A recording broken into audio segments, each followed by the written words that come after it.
Well, the British adopted the policy of treaties. The Proclamation of 1763 established the foundation for British Indian policy and hence Canadian Indian policy. The proclamation set forth the policy of compensating Indians for the surrender of their land. In other words, Canada's Indian policy was established by this document, necessitating, as it did, the negotiation of treaties. So the British then, very different perspective than the French, and it was the model that was used by Canadians subsequent to the, of course, Confederation. Now, when we're talking about Western Canada, up to Confederation, we make reference to Rupert's Land. Rupert's Land was controlled by the Hudson Bay Company, but soon after Confederation, we see the purchase of Rupert's Land from the Hudson Bay Company. And it's then that Canada began to unfold its plan for development and settlement of the vast prairie land. And when we think of the provinces, of course, this would be, today's Manitoba, Saskatchewan, just do abbreviation there, and Alberta. So, settlement of the prairie provinces. But what about the native people? What about the aboriginal peoples? In order that white settlement could take place peacefully and that the small population of natives had protection from any hostile actions by whites moving westward, Ottawa established several important treaties soon after Confederation.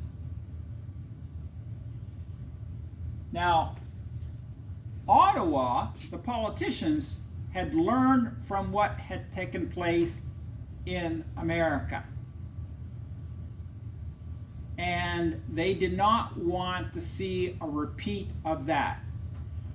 Does anyone know what I'm talking about? Like, what was happening in the West when we look at the American experience? Yes, Mitchell? Manifest Destiny. There was Manifest Destiny, which was this idea that the Americans believed it was their destiny to control all of North America, and as a result of that, they would be seen as the dominant force. But how did that play out? What did we see happening? Indian Wars. Indian Wars, correct. And Indian Wars were very expensive. Not only in lives lost, but even in money. They were costly. So the Ottawa politicians did not want to see a repeat of that. Now, the first step was the creation of Indian Affairs. And that was attached to the Department of the Interior. So that's an actual agency where we have then Indian Affairs. That's the government term for this subpart of the Department of the Interior. Now, from the years 1871 to 1877, there were several very important treaties. And they were referred to, actually, were treaties number 1 to 7. So you would have one called Treaty number 1. And the ones that we will focus on will be Treaty number 6 and Treaty number 7. And with these treaties, 1 to 7, the Native people surrendered the land all the way from northwestern Ontario to present-day Alberta. So these treaties themselves include much of the prairie provinces, but also part of what would be Ontario. Now, again, this treaty making was consistent with British policy dating back to the 18th century, dating back to the 1700s. The so-called Indian title, however, was not ownership as understood in Europe and elsewhere, but rather was seen as a roving right. A roving right. Roving right.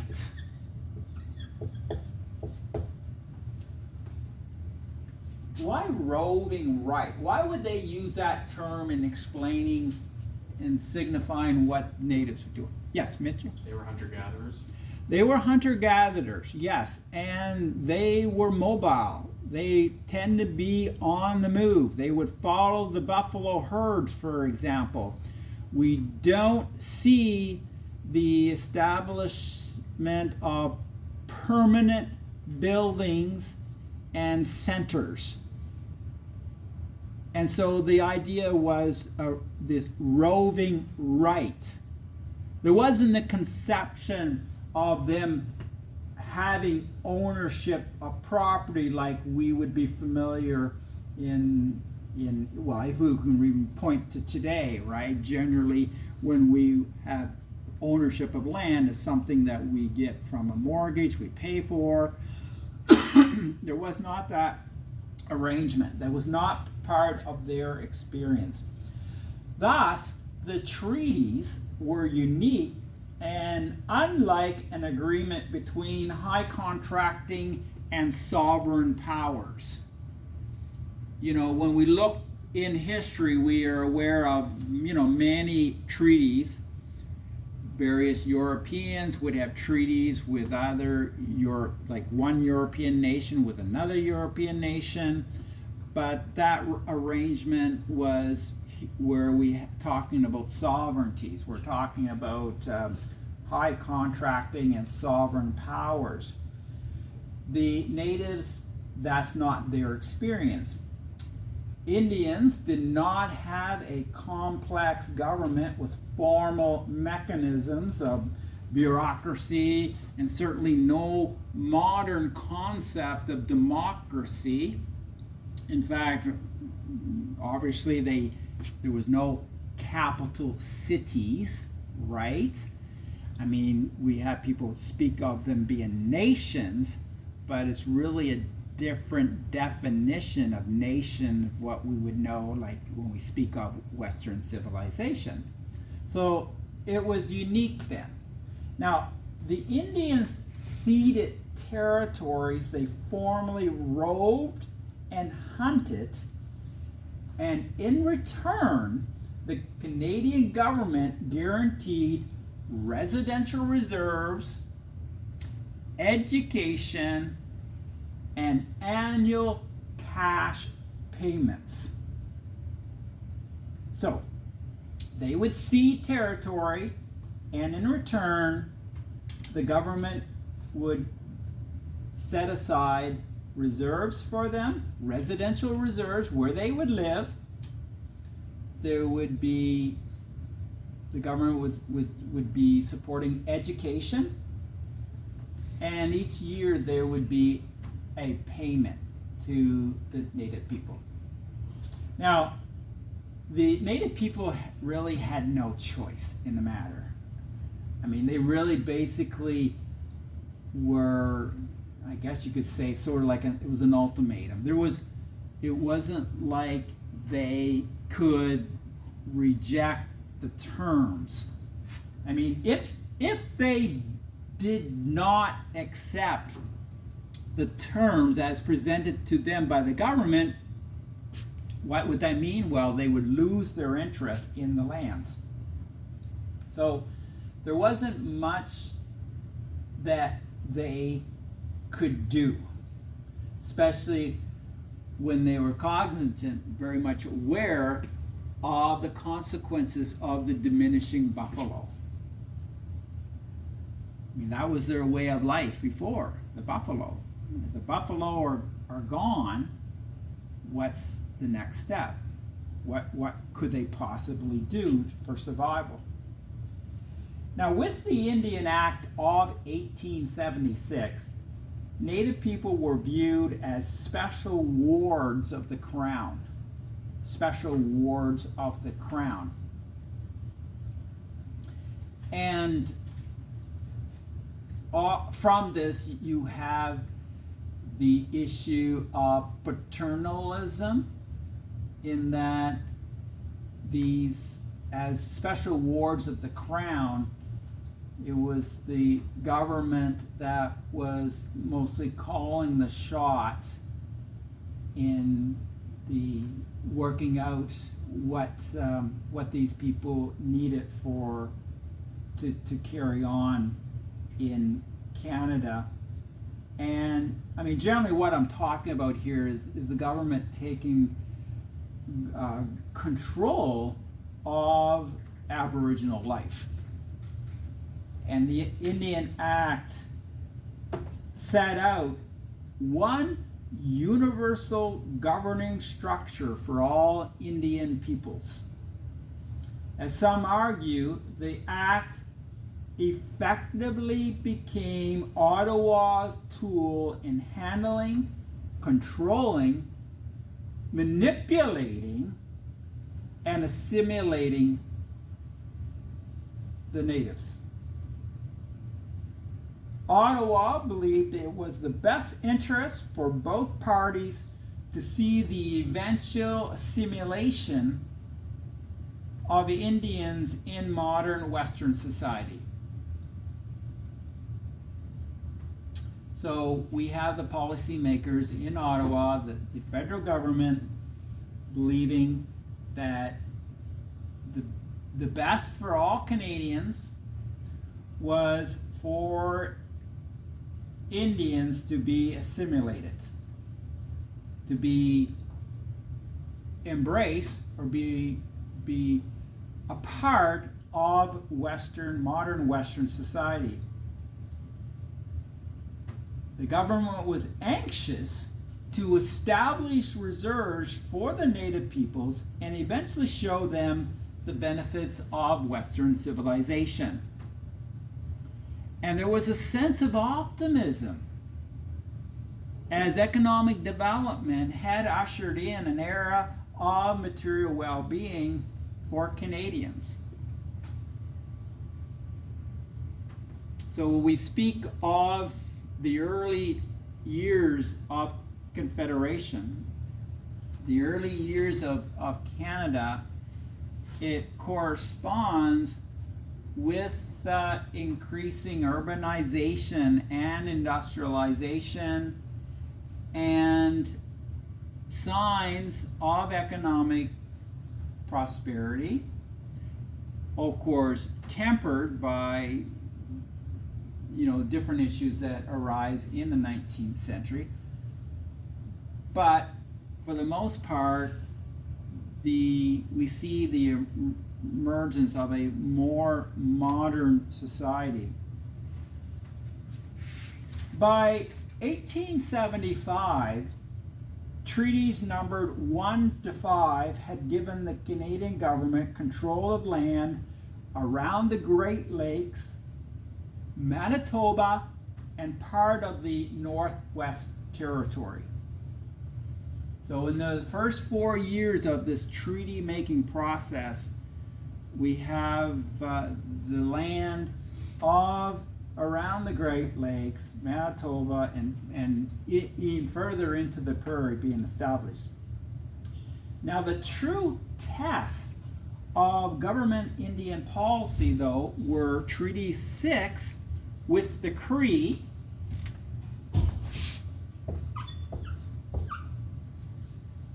Treaty number 6 with the Cree, and Treaty 7 with the Blackfoot. The Blackfoot.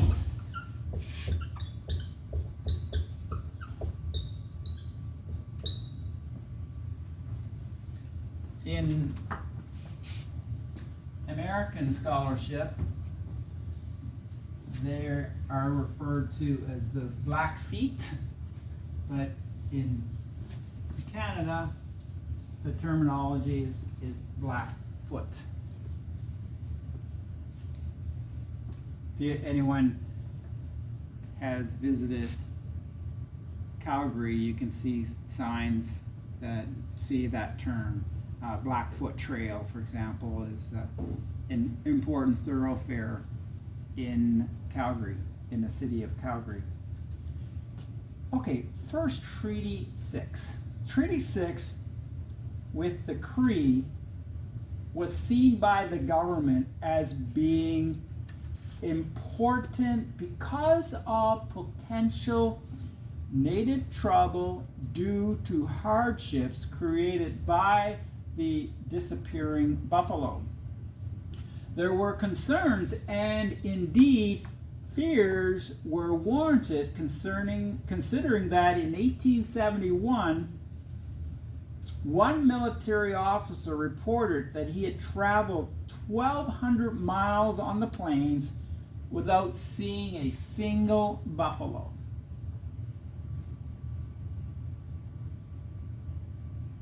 And this was quite the contrast to earlier years when there were so many buffalo. Now, in exchange for surrendering their land and promising to obey Canadian law, the Treaty 6 Indians received reserves of at least 160 acres per family. And the family unit there was per family of 5. So we have the parents and 3 others.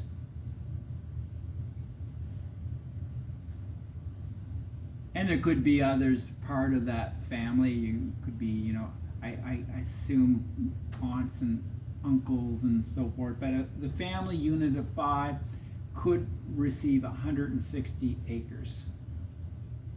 Also, the Cree received education, and so schools were set up on the reserves. Also, there was $1,500 for ammunition and agricultural supplies. Now, the Cree's concern for starvation was also addressed by assurances that if the Indians be, quote, overtaken by any pestilence or by a general famine, the Queen will grant to the Indians assistance, end of quote. So this is from a document from the time. Now, in fact, the Treaty Commissioners did improve their offer to Treaty 6 Indians to gain the natives' acceptance. All right, so this is what we have here with getting back to the Treaty 6. It's out of the way. And the government began talks with the Blackfoot to secure the remaining land on the Canadian plains. Now, politicians were eager to gain the confidence of the Blackfoot at a time when a Blackfoot Sioux union was seen as a possibility. So what I'm referring to here is another group, the Sioux, and there's all kinds of historical material on the Sioux in the United States, and there was concern that these two would unite and become a much more effective force. So Canadian negotiators in the discussions pointed out to the Blackfoot that in a very few years, the buffalo will all be destroyed, and for this reason, the Queen wishes to help you live in the future. Now, this in the documents you have reference to the Queen. Which Queen is that? Queen Victoria. Queen Victoria, yes. There's no king at this point in British history. It's Queen Victoria. Those who understood the consequences of the disappearing buffalo knew something had to be done to ensure the survival of the natives. Many Blackfoot actually trusted the treaty and the Canadian government. Why was that? Well, it was largely due to the excellent job that the Northwest Mounted Police had done in driving out the whiskey trade that caused great harm to Indian communications. What we have is a horrific situation where the native people who consumed alcohol, it had such an adverse effect on many of them. It was very powerful to them, and there was the issue of destroying individual lives, but also family life with this ravages of alcoholism and just the powerful impact that alcohol had on Native people. Well, the Canadian government had created this police force known as the Northwest Mounted Police, which of course later becomes the RCMP, the Royal Canadian Mounted Police, which has its jurisdiction is all of Canada, but at that stage it was just the West, the Northwest Mounted Police, and they had done a fine job in driving out the whiskey trade. Now, one of the spokesmen for the Blackfoot was Crowfoot. And here's what we have this is one of many accounts from Crowfoot. He stated, quote, "The police have protected us as the feathers of the bird protect it from the frost of the winter. I wish them all good, and I trust that all our hearts will increase in goodness this time forward." End of quote. So this here gives us a evidence of there being trust between the government and the native people. Now, the Blackfoot signed Treaty 7, and the terms were like Treaty 6, except the promise of aid during famine was omitted. That was something that was a little extra for Treaty 6.